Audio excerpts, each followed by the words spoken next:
Now we're going to talk about atomic models and review this from our ps3, our Physical Science 3 standards. So at the top corner of the page, I'm just going to write ps3 to remind me that these are Physical Science 3 standards. And this is going to be about atoms. So at the top margin of the page, I'm just going to remind myself this is about atomic models and just draw a couple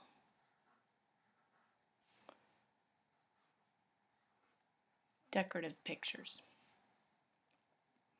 Now, let's look at the inside of a model, or an atom.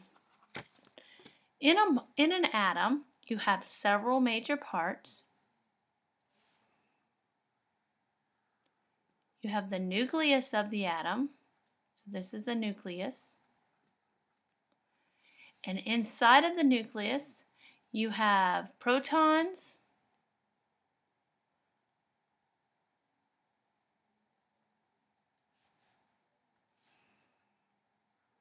and they have a positive charge. And you have neutrons, and they have a neutral charge. I'm just going to put M for neutron, so they don't really have a charge at all. And then in orbits around the nucleus, you have electrons. Now we're going to do a Bohr model, and Bohr's model has the electrons existing in shells outside of the nucleus, and they have a negative charge. So we're going to put a little negative sign on them. So now we're just going to label. Here you have your electron. And then inside of the nucleus, you have your neutron.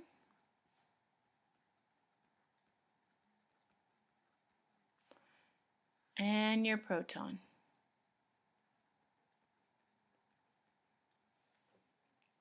Now, we want to remember that atoms are the basic building blocks of matter.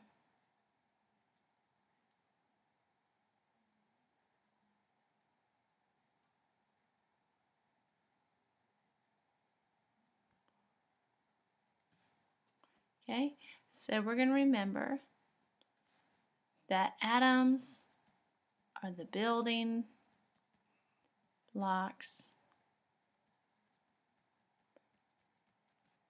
of matter.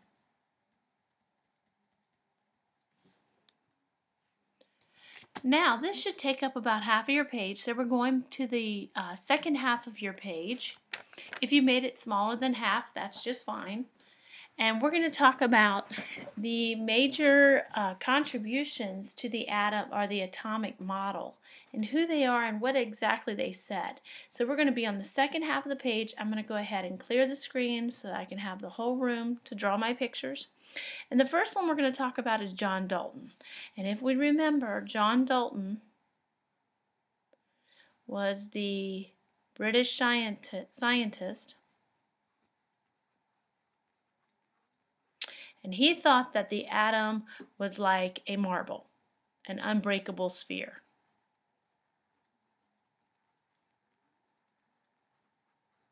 Then after John Dalton, we got some developments from J.J. Thomson.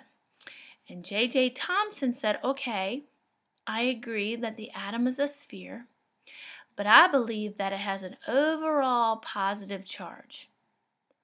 Okay, and in that charge, or in that sphere, among that positively charged particle, you're going to see little negative electrons embedded throughout. So these little negative electrons are embedded throughout. And this was J.J. Thomson.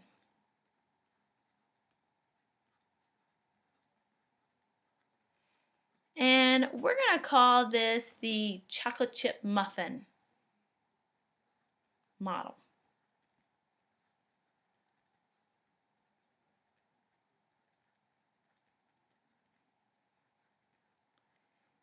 And it's always positive to have a muffin, and then in that muffin you have these little negative chocolate chips all throughout the muffin. Then we have a contribution from Ernest Rutherford.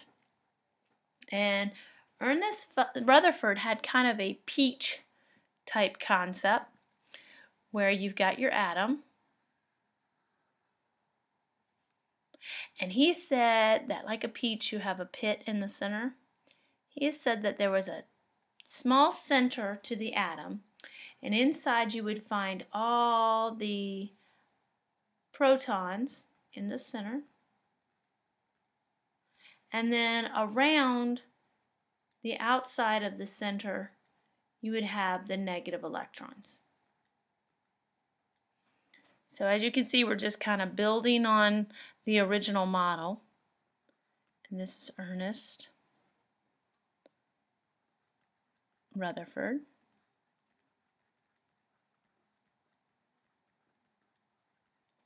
And we're going to call this the peach model, because it's like a peach with the pit in the center with all the positive protons and the negative electrons.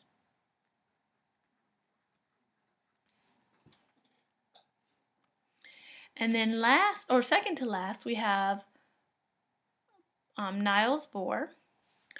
And Niels Bohr said, okay, yes, I agree that there is a small central core and it has the protons inside of it.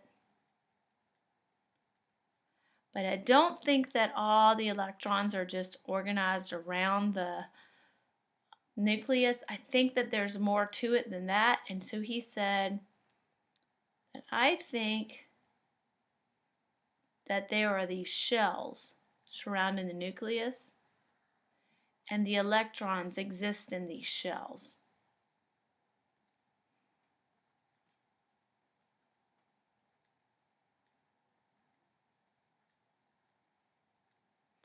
Okay, and so we'll call this the onion model.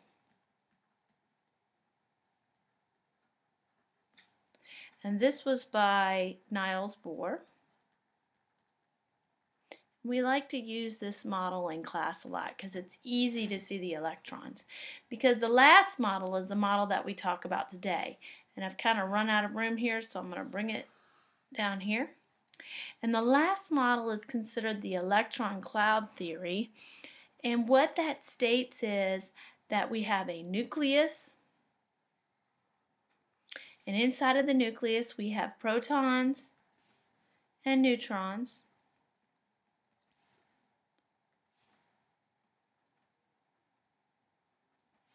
But the electrons are in kind of a cloud around the nucleus because they're moving so fast that we can't really see them.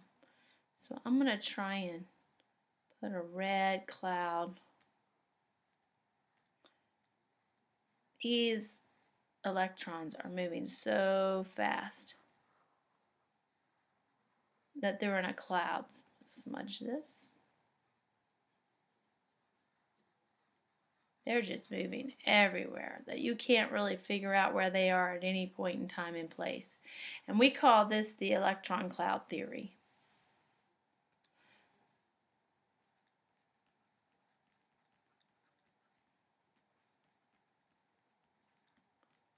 Because the electrons are like a cloud around the nucleus because they're moving so fast. So those are our atomic models in order, the most important ones that we talk about in 8th grade physical science. And that's going to be it for our first side of our ps3 page. And then if you turn your page over, we're just going to do a quick little review on the Bohr model. And so a question might be, we're going to write this down. In the top corner, we're going to put ps3 on our page. So remember, this belongs to ps3. And we're going to say, how can I use Bohr's model? We're going to write this down on our page.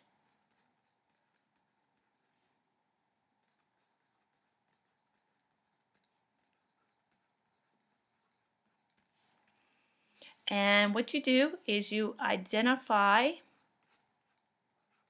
You need to know how to identify the 3 basic particles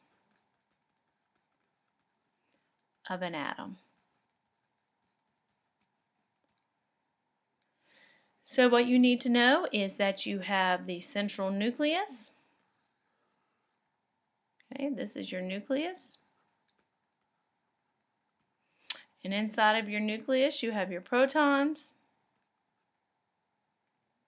And I know we drew this already once before, but the more you draw it, the easier it is to remember. And then you have your neutrons, and your neutrons are neutral. Then on the outside, in the shell around, you have the negative electrons.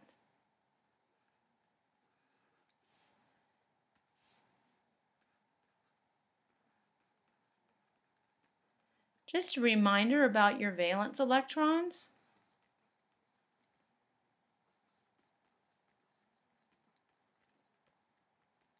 These are the electrons in the outermost shell.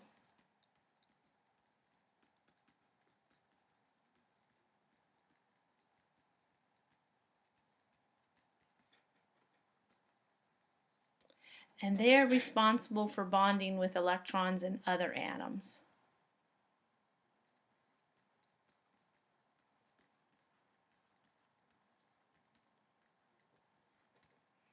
And that's it for PS3.